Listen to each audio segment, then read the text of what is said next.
Allah,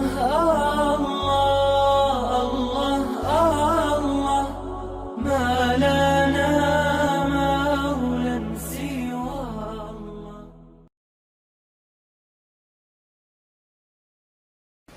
Ma asaba min musibatin, tidak pernah ditetapkan satu kejadian, awas hati-hati, di bumi fil ardi wala fi anfusikum, atau menimpa dirimu, illa fi kitabin min qabli an nabraha, kecuali semua itu telah tertuliskan di dalam kitab sebelum semuanya nampak dalam kehidupan. Ayat ini ingin memberikan gambaran bahwa semua kejadian-kejadian yang terjadi di muka bumi ini, termasuk dalam terkait aktivitas kita, termasuk dalam pencarian jodoh kita, semuanya telah tertuliskan, diatur oleh Allah Subhanahu wa taala. Singkatnya, semua ada dalam aturan Allah.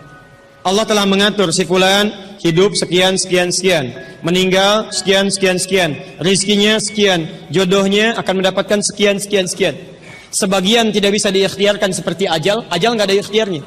Di Anda tidak bisa ikhtiar untuk bisa menunda atau mempercepat ajal, langsung nggak bisa diintervensi. Sebagian ada yang harus diikhtiarkan, hukumnya sudah ada, cuman kita tidak tahu bagaimana dengan takdir yang telah Allah tetapkan. Maka untuk mendapatinya, maka ikhtiar kita untuk meraihnya. Maka ada sesuatu yang ditempuhnya dengan cara ikhtiar. Tayyib. Di antaranya ini jodoh. Allah telah tetapkan jodoh kita, diatur oleh Allah. Ini yang terbaik untuk kehidupan kamu. Tapi Allah merahasiakan kepada kita siapa jodoh yang dimaksudkan. Maka kita berikhtiar, yang dengan ikhtiar itu ada pahala didapatkan. Saya ulang, ada pahala didapatkan, ada kenikmatan dalam mencarinya. Bayangkan kalau kemudian nikah aja tiba-tiba tanpa ada pencarian. Antum gak akan pernah merasakan bagaimana nikmatnya ta'aruf, bagaimana nikmatnya mengenal, bagaimana mencari, bagaimana pahala bersabar, bagaimana nikmatnya berdoa, bagaimana istikharah dalam menentukan jodoh kita. Itu semua menghasilkan pahala dalam kehidupan kita. Maka yang pertama, lihat ketentuan Allah yang pertama, apapun ikhtiar yang telah Anda tempuh, maka semua ikhtiar ini tetap tidak akan keluar dari aturan Allah Subhanahu wa taala. Jadi kalau antum tadi sudah menunggu selama 4 tahun tanpa komunikasi, Masya Allah, sudah siap melamar, tiba-tiba Masya Allah dibalap oleh orang lain, kalah. Fokus. Maka bagaimana cara memahaminya? Perhatikan, ikhtiar yang Allah tetapkan dalam aturan yang dibuat tadi, boleh jadi tidak harus selalu menyampaikan kita pada tujuan yang kita inginkan. Karena aturan Allah itu ketika ditetapkan akan bersanding dengan maslahat bagi kehidupan kita yang menjalaninya. Ingat ini ya, ingat. Aturan Allah ketika menetapkan, fulan rezeki kamu sekian, fulan fisik kamu begini, fulan jodoh kamu si fulan, si fulanah. Ketika Anda menempuhnya dengan ikhtiar, tidak harus kemudian Anda meraihnya sesuai dengan keinginan Anda. Contoh, maaf, Anda ingin misalnya sekolahnya ke ITB, Anda ikhtiar, juara satu. Begitu tes di ITB tidak lulus, lulusnya ke IAIN, misal. Harap-harap ke ITB, masuknya ke IAIN.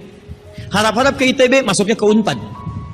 Ketika Allah kemudian menakdirkan Anda, misal, keinginan Anda ke UNPAD, keinginan Anda ke ITB, tapi kemudian tiba-tiba beloknya ke UNPAD.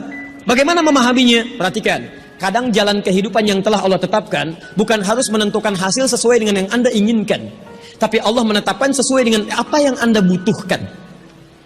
Anda ingin ke ITB, tapi apa yang Anda dapatkan di ITB bukan maslahat buat kebutuhan Anda. Maka dibelokkan oleh Allah ke UNPAD supaya Anda mendapatkan apa yang Anda butuhkan dalam kehidupan Anda. Karena Allah mengabulkan apa yang Anda butuhkan, bukan apa yang Anda inginkan. Saya ulang, Allah mengabulkan hanya apa yang Anda butuhkan, bukan apa yang Anda inginkan. Ada 3 jenis cara pengabulannya. 1, jika kebutuhan Anda sesuai dengan maslahat kehidupan Anda meminta. Maka jika keinginan Anda dalam permintaan sesuai dengan kebutuhan Anda, maka segera dikabulkan. 2, ada yang ketika Anda memohon, Anda belum sanggup untuk mendapatinya. Nanti ketika Anda mulai sanggup, disitulah kemudian Allah berikan. Antum punya anak 5 tahun, antum kaya, punya banyak uang, kemudian anak itu minta dibelikan motor. Dibelikan nggak? Uangnya ada, motornya siap dibeli. Anak baru 5 tahun, minta dibelikan motor, dibelikan nggak? Tayyib, kenapa? Karena dia belum sanggup menggunakannya. Tapi Anda sampaikan, nah, papa punya uang, papa siapkan ya. Nanti ketika sanggup baru saya berikan. Demikian ketika Anda meminta kepada Allah Subhanahu wa taala dan memohon. Maaf, Anda mohon, belum dikabulkan juga. Boleh jadi bukan Allah belum mengabulkan, tapi Anda belum siap untuk menerimanya. Contoh, Nabi Muhammad SAW berdoa kepada Allah supaya kiblat dipindahkan dari Masjid Al-Aqsa ke Masjidil Haram. Kapan berdoanya? Sejak di Mekah. Kapan dikabulkan? Saat ke Madinah. Kurang lebih 3 tahun baru dikabulkan. Quran surah kedua Al-Baqarah ayat 144, paling kiri sebelah bawah. Qad nara taqalluba wajhika fis sama' falanuwalliyannaka qiblatan taradaha fawalli wajhaka syatral Masjidil Haram. Muhammad, kami perhatikan engkau senantiasa menengadahkan wajahmu ke langit memohon, meminta.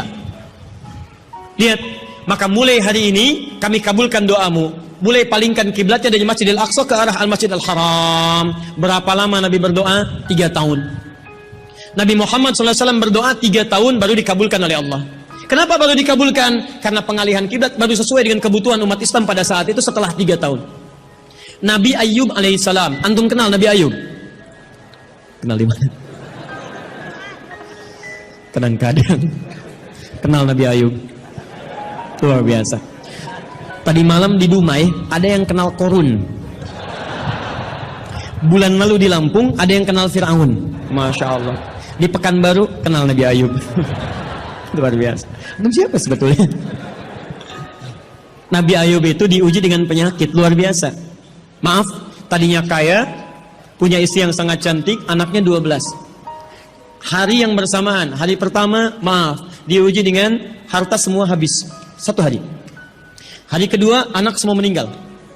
Hari ketiga, diuji dengan penyakit. Yang penyakitnya tidak akan pernah dialami orang setelahnya. Tidak juga dialami orang sebelumnya. Berapa diuji? 20 tahun. Beliau diuji 20 tahun. Apakah mengeluh? Tidak. Kata istrinya, kalau bahasa kita, papa kan Nabi. Angkat tangan papa, mohon kepada Allah.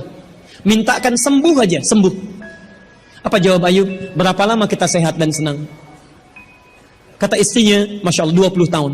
Berapa lama kita diuji begini? 7 tahun. Kata Ayub, nanti saja. Kalau usia ujian sakit sama dengan ujian sehat, sama-sama 20 tahun, baru saya memohon kepada Allah Subhanahu wa ta'ala. Anda bisa bayangkan, Nabi Ayub, Nabi, Rasul, dekat dengan Allah, jaminannya surga, surga tingkat tinggi, diberikan ujian 20 tahun, beliau bersabar dan tetap ibadah. Antum, Masya Allah, mahasiswa, baru semester 5, bukan Nabi, bukan Rasul, surga belum jelas, amalan masih berantakan, hisab masih menegangkan, surga belum ada jaminan, baru 4 tahun.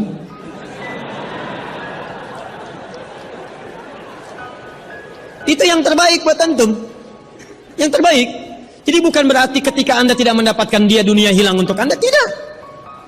Banyak boleh jadi itu hanya titian ajaran dari Allah supaya Anda merasakan bagaimana nikmatnya ta'aruf.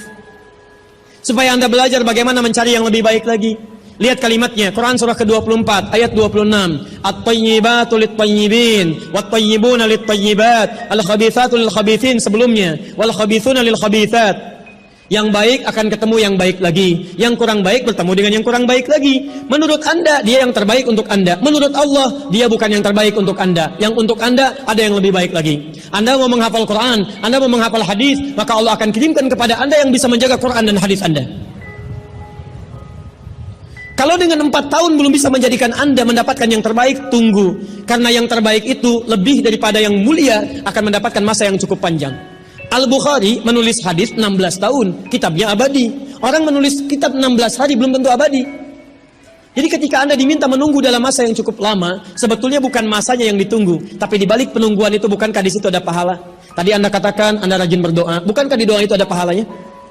Anda rajin tahajud, Anda bersabar, Anda bermohon, Anda istighfar. Jadi yang diinginkan oleh Allah dalam penantian 4 tahun itu bukan Anda menikah dengan calon Anda sekarang, tapi Anda mendapatkan pahala yang berlimpah. Dan dengan pahala itu Anda siapkan Quran Anda, hadis Anda untuk membimbing pasangan Anda berikutnya. Paham sampai sini? Baik, alhamdulillah. Jadi nggak usah kecewa ya, nggak usah kecewa. Baik, yang kedua, lihat kaidahnya supaya kita bisa sabar, ya, supaya bisa sabar. 2, Quran surah kedua ayat 286. La yukallifullahu nafsan illa. Tidak mungkin Allah menguji seorang hamba kecuali dia sanggup untuk mengatasinya. Tidak mungkin Allah menguji seorang hamba kecuali dia sanggup untuk mengatasinya. Ditolong baca kalimatnya dengan baik ya. kalau Anda sedang punya masalah, seberat apapun itu, yakinkan kata Al-Quran, tidak mungkin masalah ini diujikan kepada Anda kecuali Anda sanggup. Jadi kalau Anda tidak sanggup, mustahil ujian ini titipan pada Anda. Jadi kalau Anda sekarang misal sedang punya ujian seberat apapun, itu tandanya cuman Anda yang sanggup, yang lain tidak sanggup. Makanya tidak diujikan kepada pemuda lain, cuman Anda, karena Anda yang sanggup menanggung bebannya. Orang lain mungkin sudah naik ke atas atap tuh, loncat, tidak. Anda tidak. Karena cuma Anda yang mampu, bukan orang lain. Ketika Anda mengatakan, ya Allah, kenapa mesti saya yang diuji? Kenapa mesti saya mengalami? Why me? Kata Allah, why not? Kenapa tidak? Cuman kamu yang mampu. Kamu yang harus dapatkan pahalanya, yang lain tidak. Cuman Anda yang jadi pemuda yang kuat, yang lain belum tentu. Tapi nggak usah terlampau bamba, langsung pulang dari sini bikin status. Memang cuma saya yang mampu. Masya Allah. Pekerjaan. Ya. Yang ketiga, tetap ikhtiar. Quran surah 49 ayat ke-13. Jadi jangan sampai, maaf, ya, peluang Anda tidak mendapatkan yang tadi Anda telah harapkan, menjadikan Anda putus dalam berikhtiar. Cari, masih banyak perempuan semuka bumi. Masa tidak ada yang cocok untuk Anda? Lihat, ya ayuhan nasu inna khalaqnakum min dzakarin wa untha wa ja'alnakum syu'uban wa qabail lita'arafu. Hei manusia, kami ciptakan engkau laki-laki, ada perempuan jodohmu. Dan kami pisahkan berbeda-beda daerah. Ya, lihat syu'ub, beda daerah, RT, RW, lurah, kecamatan, kabupaten, sampai sedunia. Kalau nggak ketemu di satu RT, cari satu RW ya, yang nanya tadi. Kalau tidak ada satu RW, cari satu kampung. Masa nggak ada yang ketemu? Boleh menikah dengan perempuan sekampung? Tidak. Masa sekampung mau dinikahi? Tidak. Batas paling maksimal 4. Sekampung tidak pilih satu dari sekampung. Sekampung mau dinikahi, Masya Allah. Silahkan cari, ya. Anda tadi masih kuliah, kan? Silahkan cari. Barangkali ketemu di kampus, ya. Boleh menikah dengan seorang anak yang sedang kuliah? Tidak sedang kuliah, masa dinikahi? Pulang dulu dari situ, ya. Pulang dari kampus, baik-baik di rumah, baru nikah. Ini di kampus mau dinikahi. Ya. Cari, silakan. Nggak ketemu misalnya, mohon maaf, ya, satu kecamatan, kabupaten. Nggak ketemu, beda provinsi. Anda orang Riau, mungkin jodoh Anda ada di Jawa. Cari, ta'aruf.